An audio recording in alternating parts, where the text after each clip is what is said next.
Hello, my dear students. How are you? I hope you are fine. Welcome to my channel, Law Scholars and Legal Issues.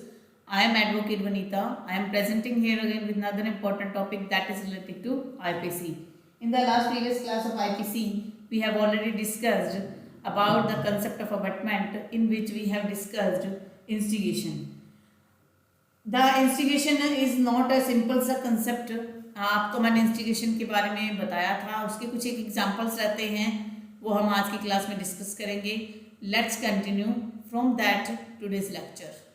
जो है कुछ एक examples मैं आपको समझाऊंगी, जिससे आपको क्लियर हो जाएगा कि क्या क्या पॉइंट इंस्टिगेशन में फॉल करेंगे और क्या नहीं करेंगे. देखिए, अगर मान लीजिए एक व्यक्ति है, उसके पास नॉलेज नहीं है कि वो जो एक्ट कर रहा है वो क्राइम में फॉल कर रहा है या नहीं, तो weather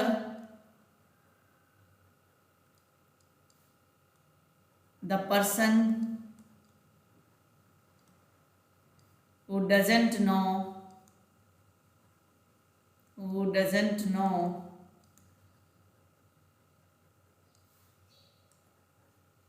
about the thing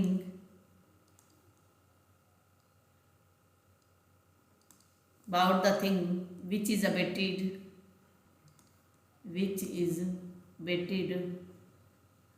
offense. ये व्यक्ति को नॉलेज नहीं है और वो एक एक्ट कर लेता है, तो वो बाद में ये ग्राउंड ले सकता है कि उसे तो इस बारे में पता ही नहीं था. तो एग्जाम्पल के तौर पे समझिए, ए है abets B to commit an act.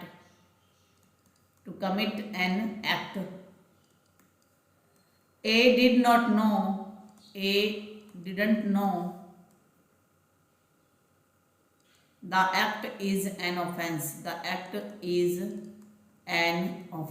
कि जो एक्ट है वो ऑफेंस है. ठीक है. Mens rea is not there. whether he is liable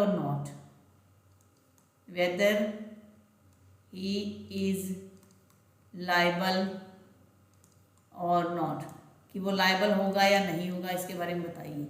देखिए, सबसे इंपॉर्टेंट चीज here, a still be held liable whether he knows or not. It shall be taken to be an offense.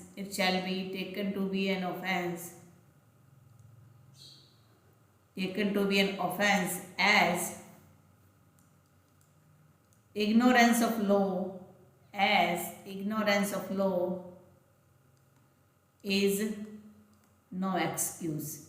आप ये नहीं कह सकते इग्नोरेंस लो एक्सक्यूज है. It is an exception. ये एक एक्सेप्शन है, हालांकि स्पेसिफिकली मेंशन नहीं है, लेकिन जब कंसेप्ट ऑफ स्ट्रिक्ट लाइबिलिटी कि आपका मेंसरिया नहीं है, फिर भी स्ट्रिक्ट लाइबिलिटी क्या कहता है कि आप जो है उसके लिए लाइबल होंगे. तो ये एक तरीके का इसका एक्सेप्शन है. अगर ऐसी कोई कंडीशन आती है कि उसको नॉलेज नहीं है, एग्जाम में ऐसा क्वेश्चन आता है, एक प्रॉब्लम बेस्ड क्वेश्चन आता है, तो आप उसमें कवर अप करोगे कि चाहे उसको नॉलेज हो या ना हो, उस मामले में वो ये नहीं कह सकता कि उसे नॉलेज नहीं थी तो उसे छूट मिलनी चाहिए. उसे किसी प्रकार की छूट नहीं मिलेगी. अब हम नेक्स्ट पॉइंट डिस्कस करते हैं. नेक्स्ट पॉइंट है no liability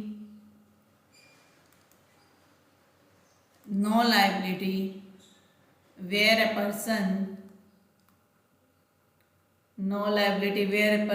is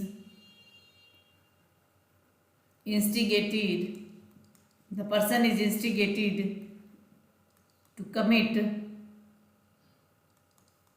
an act which is not an offense.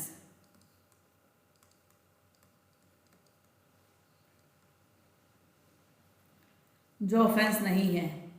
जैसे ए जो है बी को कह रहा है कि आप सी के साथ लिव इन में रहिए,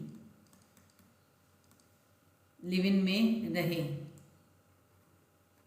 तो ठीक है, इसने इसको अबैट कर रहा है, ये इसको उकसा रहा है कि आप लिव इन में रहिए, इसको एडवाइस दे रहा है, लेकिन ये किसी भी प्रकार से नॉट एन ऑफेंस, ये ऑफेंस नहीं है। तो the A is not held liable, A liable नहीं होगा। ठीक है, नेक्स्ट पॉइंट इलस्ट्रेशन और करवाती हूँ मैं आपको। Publish an advertisement in newspaper that his company has prepared an instrument which is installed in vehicle can detect police officer। मान लीजिए एक व्यक्ति है ए, उसने एक ऐप बनाया कि आप अगर ये ऐप डाउनलोड कर लेते हो, अगर आप ये इंस्टॉल कर लेते हो,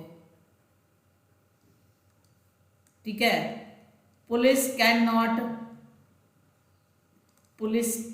detect you, can not detect you.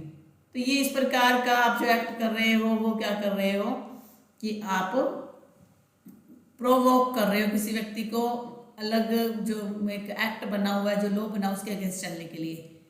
तो इस प्रकार का अगर आप करते हो तो वो भी इंस्टिगेशन की कैटेगरी में फॉल कर जाएगा। नेक्स्ट पॉइंट डिस्कस करते हैं हम।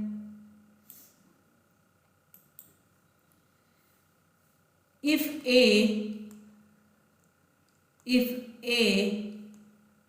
instigates B to commit murder of C,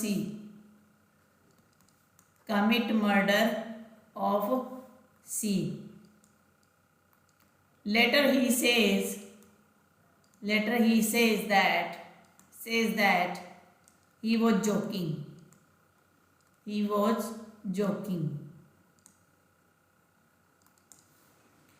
whether A be liable for abetment, क्या ए जो है वो अबेटमेंट के लिए लाइबल होगा? द आंसर इज यस, हाँ जी। चाहे वो जोक कर रहा था, कुछ कर रहा था, लेकिन उसने मर्डर करने के लिए अबेट तो किया था, तो वहां पर उसकी लाइबिलिटी हो जाएगी। नेक्स्ट पॉइंट हम करते हैं।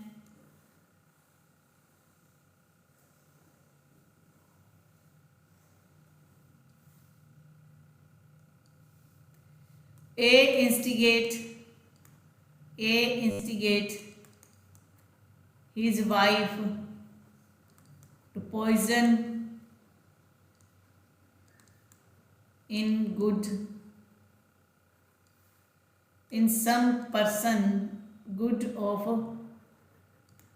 some person from whom they are to inherit property. Wife refuses. Whether A liable? A will be liable. The answer is yes, A liable होगा।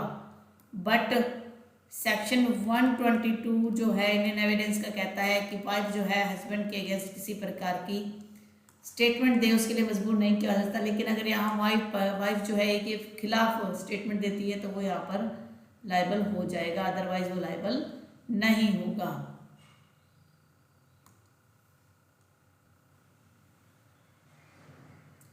अब एक इम्पॉर्टेंट केस है,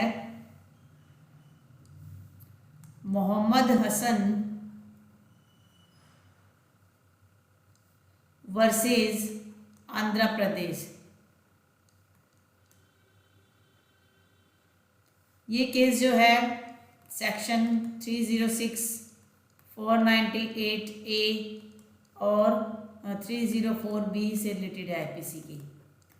इसमें क्या है कि वाइफ जो है वो कमिट करती है suicide,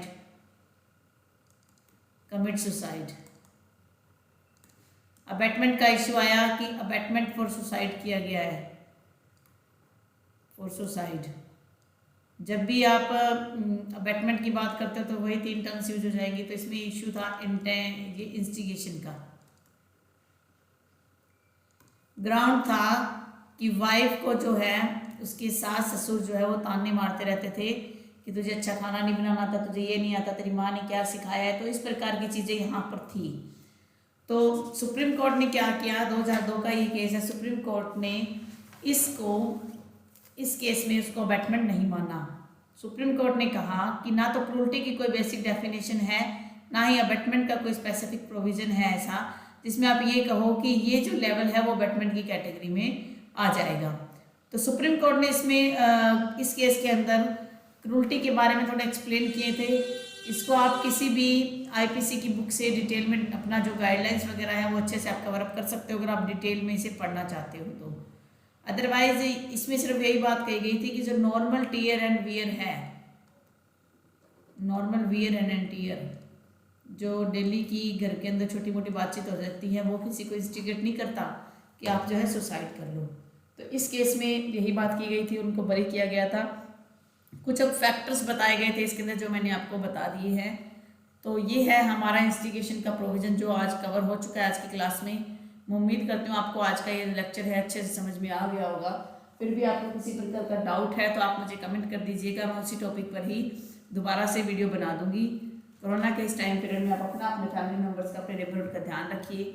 stay home, stay safe, stay healthy. Thank you for watching and have a nice day.